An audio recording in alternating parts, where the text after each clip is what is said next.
Alrighty. Now for something in the news, and these two articles, yes, I said two. These two articles were submitted by Perusal Review from Rebel Fire. And let me just close this little tab out myself. And there we go. Yes, one of the two tabs I'm going to actually be talking about reminds me of a place that I recently went last week. And I'm going to share my experience about it during this first article.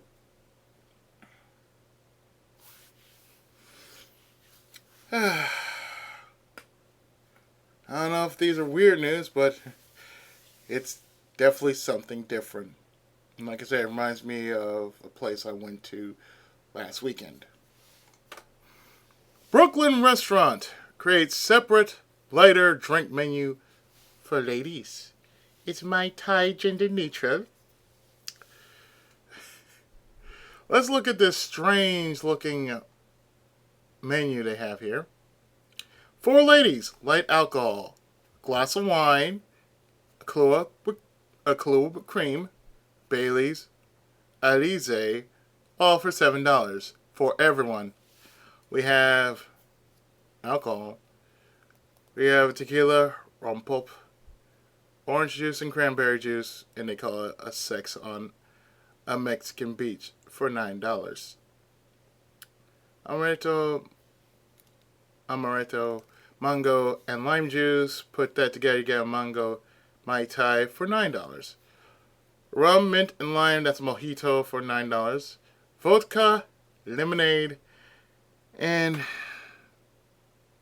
in Modelo, that's Modelo lemonade, also for $9. I'm sensing a trend here.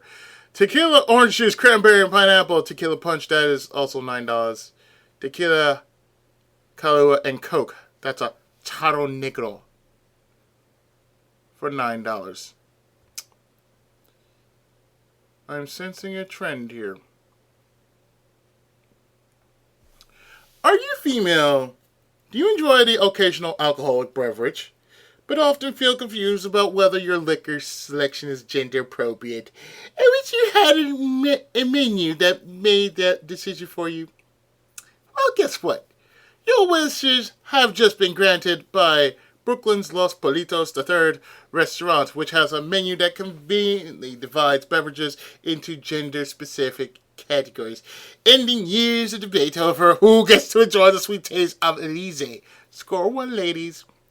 As DNA Info New York reported, the menu parcels beverages into three categories based on alcohol content.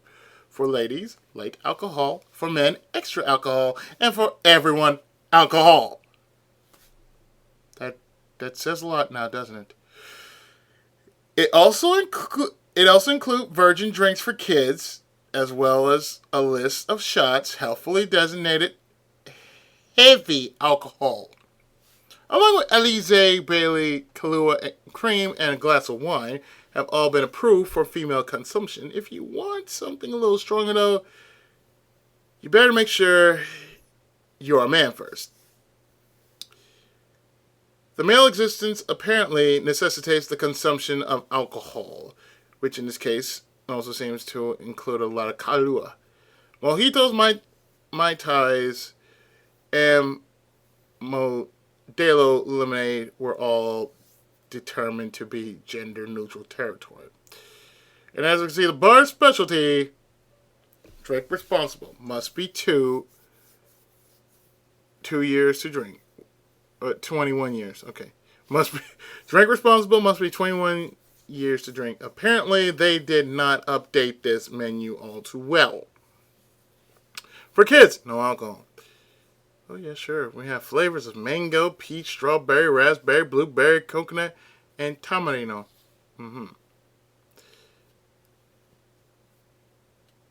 I'm already concerned already. We have pina coladas, daiquiris, lemonade, nice tea. I'm kind of concerned about the daiquiris there, sir. For the ladies, as I've read before, a glass of wine, Kahlua with cream, Bailey's, Alizé, all $7. For everyone, sex on a Mexican beach. Mango Mai Tai, a mojito, a Modelo lemonade, tequila, and a Shadow Negro. All $9. For men, we have tequila with rum, gin, vodka, and Kahlua, which makes a Mexican tea. $10. Tequila Grand Marnier, sugar and lime, tequila Cadillac. $10. Modelo 151 and Bailey's makes it a white dead for $10. I'm still sensing a trend here. Cucaracha Bomb, which is made of a tequila, Kahlua, 151 rum, and Red Bulls because it gives you wings for $10. Tequila triple set, blue Kirkhow and lime makes a blue agave for $10. And vodka gin, lime, and Red Bulls because once again Red Bull gives you wings.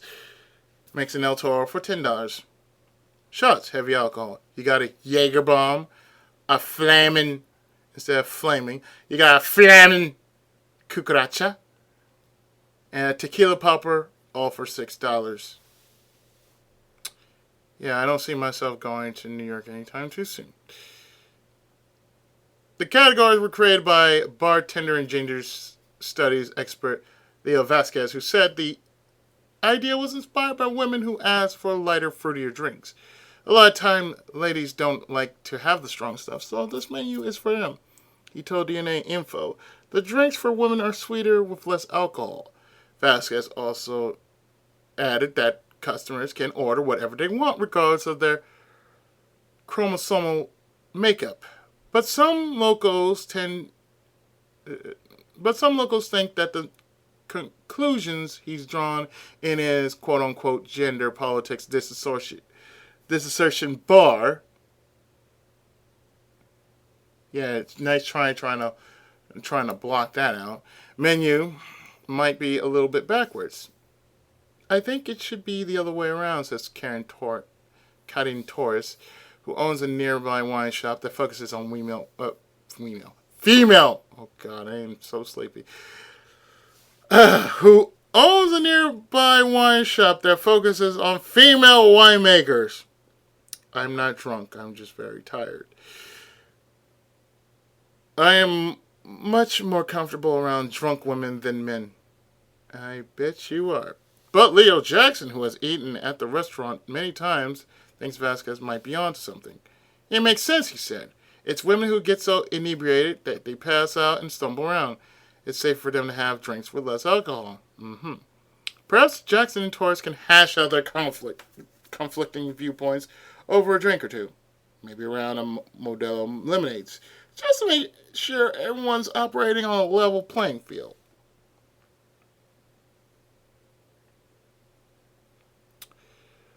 Alright. Now, as I said before, this reminds me of my first, and possibly not my last, encounter with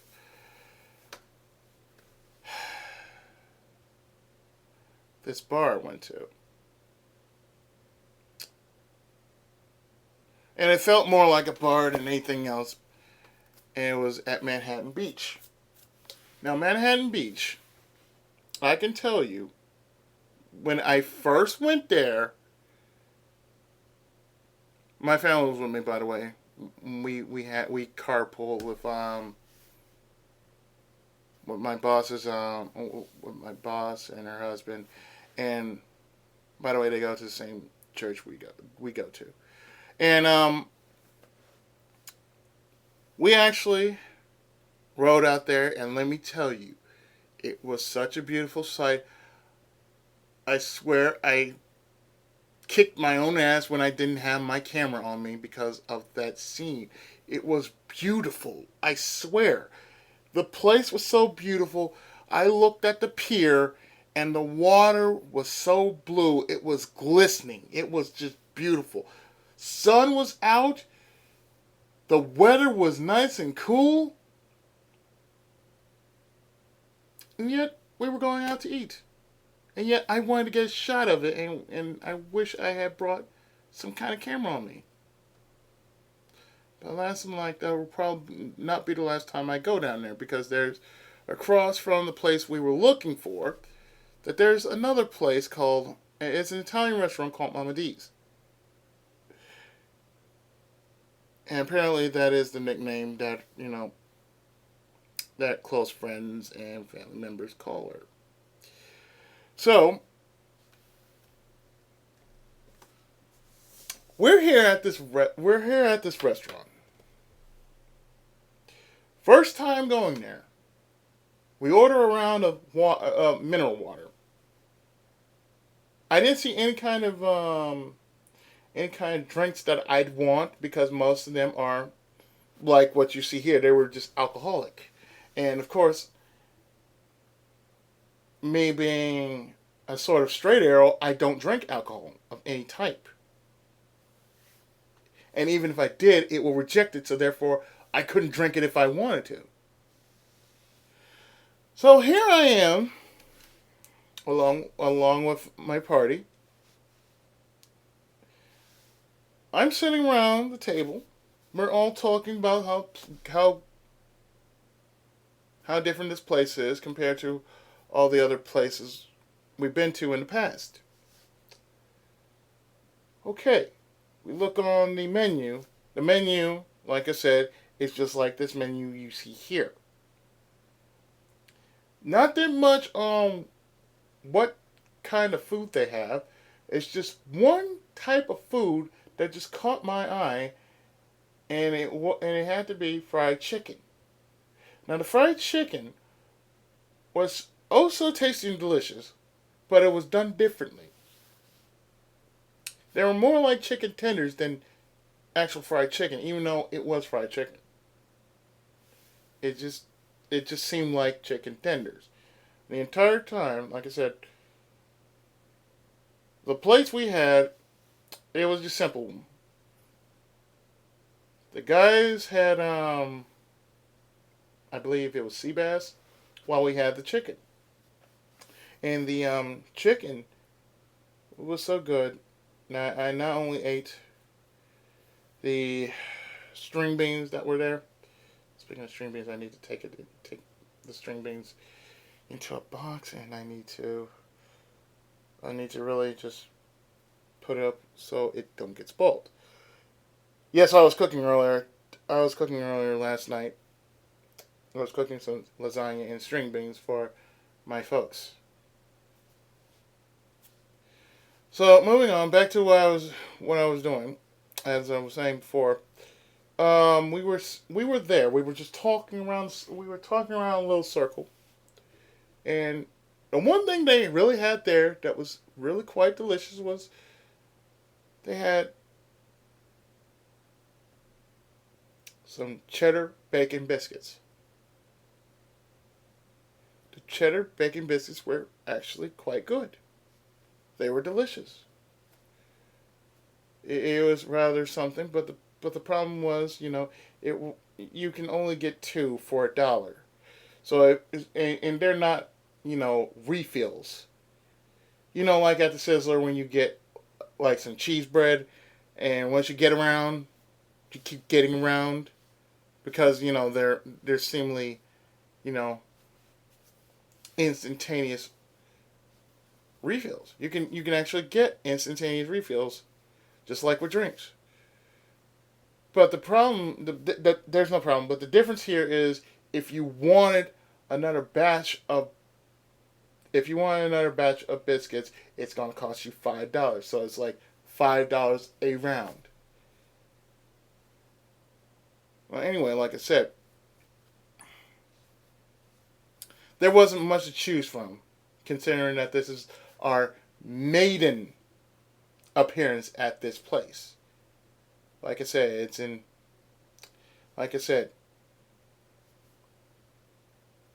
it's out there near the beach. It's not, and it kind of reminded me of the Santa Monica pier that I've been to before. But the fact remains, that it was just so much to choose from. And, there wasn't much to really choose from, but there was so much to choose from. And normally, me, what I usually ask for is a soda. Because, with me, I need something to drink. I need something sweet to drink. I use water to wash everything down, but during a meal, I either ask for a soda, some juice, lemonade, or possibly tea, if it's there. If it's there, besides the fact that depending on where we go, like if we went to hometown, instantly, no problem. Sizzler, no problem. IHOP, no problem. McDonald's, no problem. Jack and Box, no problem. But I usually go to Jack and Box by myself, but that's totally, totally different. Anyway, my point is, it was such a good meal, and it's the first time I shouldn't say my first time, but it's my second time actually eating coleslaw. So the thing with me is, as long as it's not like too watery, I can eat it. That's my thing with certain vegetables. As long as it's not too watery, I can eat it. If it's too watery, I don't eat it. If it don't look right, I don't eat it. That's with anything. If it doesn't look right, I don't eat it. Simple as that. But I mean, it's a nice place, though. It's a nice place, but a little too rich for my blood. I mean, I'm not saying it's a bad place, but it is a little too rich for my blood. Anyway, we're going to move on to our second article. Also brought to me by Ryu. And this one is about Tetris. Well, everybody knows about Tetris. Tetris is that so unforgivable game of stacking blocks in which you can make 1, 2, 3, or 4 lines of blocks, and the 4 lines creates Tetris. Tetris, of course, was the first game to actually break out the puzzle genre of video games. So now, it's been 30 years since the game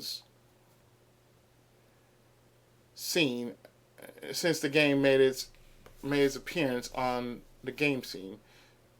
And this, of course, is going to be interesting to talk about.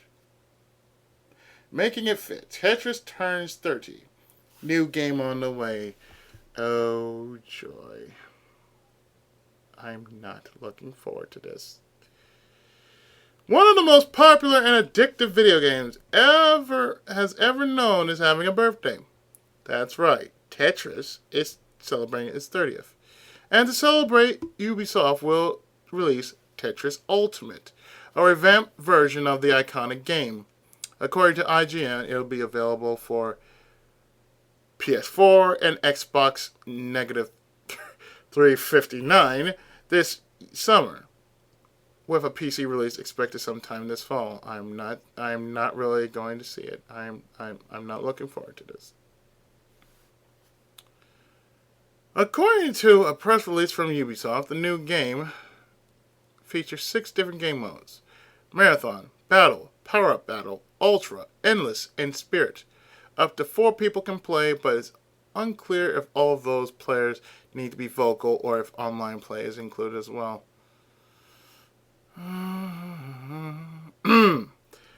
The finer details are still unclear, but none other than Tetris creator himself, Alexei Pajitnov, will reportedly make an appearance at the E3 next week to give us more info. Pajitnov told GameSpot he developed the classic game way back in 1984 while he was working as a programmer at the Russian Academy of Sciences. He named it Tetris as a Pokemon word between tetramino, which is the shape of the block, and tennis, because he apparently liked the game. I did play a lot with this kind of strange prototype, and I can't stop myself. Then I let people play, and then I realized it's not myself who's cuckoo. The game obviously hasn't changed in the 30 years since then. Neither has its incredibly addictive nature. And other games that have recently surged and share some of Tetris' characteristics. Take Candy Crush, for example. There's no real ending and no real payoff for beating the game. You're just playing to beat the high score. We guess some games never go out of style. Happy birthday, Tetris! And I love to play the Tetris. What a little cheat.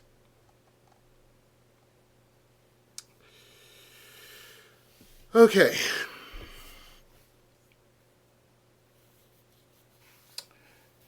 Now we know somebody in our group who is an avid Tetris fan. And it is our own Sheena Marie Bach. So one thing that she loves playing, and it's puzzle games. Whether it's hexic, whether it's columns, whether it's Tetris. For me, it's columns. For her, it's Tetris. Even if it's puzzle bobble. The puzzle genre just seems to roll with her sometimes.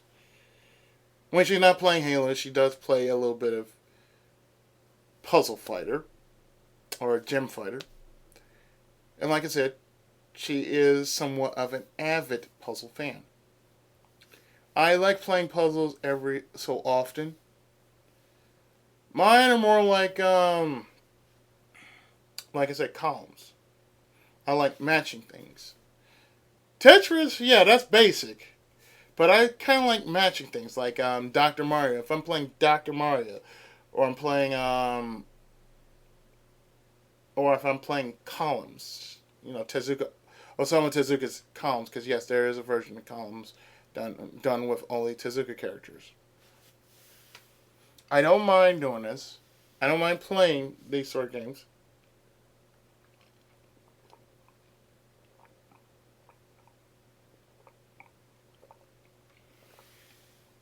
Pardon if I'm drinking during this, but I did a bit of commentary earlier, so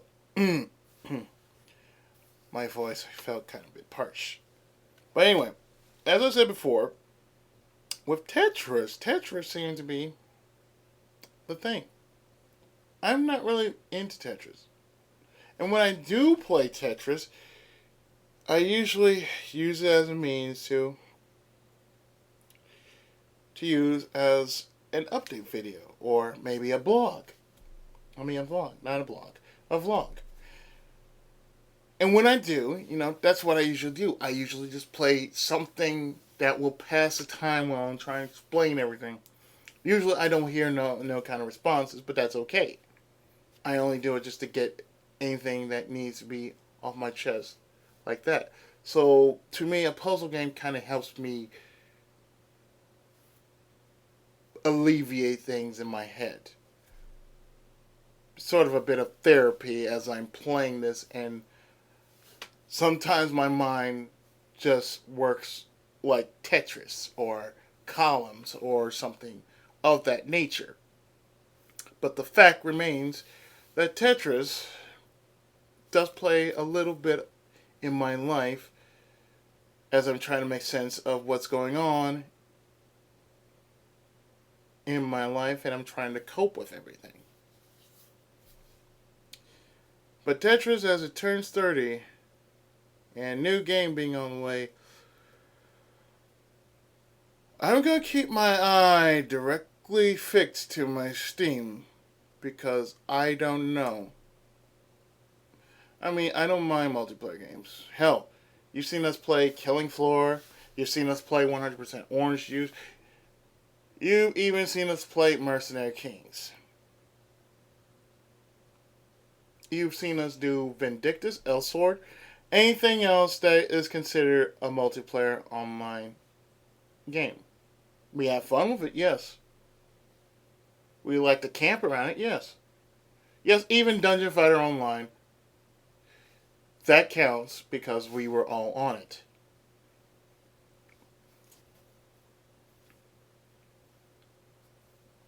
And basically, that's how I broke into Steam. That's how I got onto Steam. I played a lot of online games. Yes, including Left 4 Dead. I almost forgot about that. But all the online games that I've ever played, we've always had a good time with it. Even if we were into the game a little bit too much. But as I said before, this is a game I kind of not see being done with multiplayer because it just doesn't have that feel to be a multiplayer. Tetris is supposed to be like solitaire. You play it by yourself. The only reason why you're playing it by yourself is to challenge how far can you go. It's like playing DDR in endurance mode with only 10 with only a break in between 10 stages. For me it was 5, but default is 10. I just don't see myself playing like a multiplayer version of Tetris. I mean, if it was like Puzzle Bobble, then yes, you'd be saying bullshit for real. You would be saying bullshit for real. Or any of the later games that was inspired by Tetris, like say Panel de Pon, that was inspired by Tetris, I believe. Twinkle Star Sprites, I believe that was also inspired because it's a puzzle game. Any puzzle game that I can think of off the top of my head was inspired by Tetris because Tetris was the inspiration to all puzzle games thereafter. That's what I feel. Any puzzle game that has ever came out within the time of 84 to now, they all have to thank Tetris for it because Tetris was like the Pac-Man of puzzle games. But as I also stated, I do believe that I do have a Tetris game myself for PC. But I also believe that Tetris should stay as is. If it's gonna be multiplayer, it's not gonna be as good as playing it by yourself because the original concept of playing Tetris is like with a Rubik's Cube. You have to figure it out yourself. You have to play this game by yourself just to challenge how far you can get. But as I stated before, it is Tetris. I'm not looking forward to seeing it on Steam. Because once it hits Steam, we're all going to be screwed. I like Tetris, but it should not be multiplayer. But these two articles that I've shared with you was brought to me by Ryu from Bedford Fire. Do go visit his channel. He is currently doing Lufia 3. He's doing Lufia 3. It's not the Ruins of Lore. It's called something else. But he's doing Lufia 3 currently. He also has posted his own side of Metal Slug 3, as we both are sharing our versions of Metal Slug 3. His has the achievements. Mine don't have achievements. That's how it is on certain games for me. When the achievements show up, they either have to show up full screen or not at all. But then again, like I said, go check out his channel. He has some good content on his channel. Most of the games that he does are pretty much playthroughs. They require no voice, whereas opposite me and I do let's plays. Totally big difference. Give this man your support, as I know he's given me my support. So please, go on over there. Check out his channel. Give him a thumbs up. Drop him some support. And tell him Izzy sent you. But until next time, or whatever I plan to share with you in the current affairs of the world, I have been the Tenkaichi of gaming and Otaku, and all things weird in between. Pookie Izzy 7, aka Ichigo Musko. And I will see you next time for whatever it is that I plan to post. So until then, take care, God bless, have a great and wonderful and safe weekend, and I'll see you next time. Till then, take care, God bless. And the Tenkai has spoken, and I am indeed out. Thanks for watching.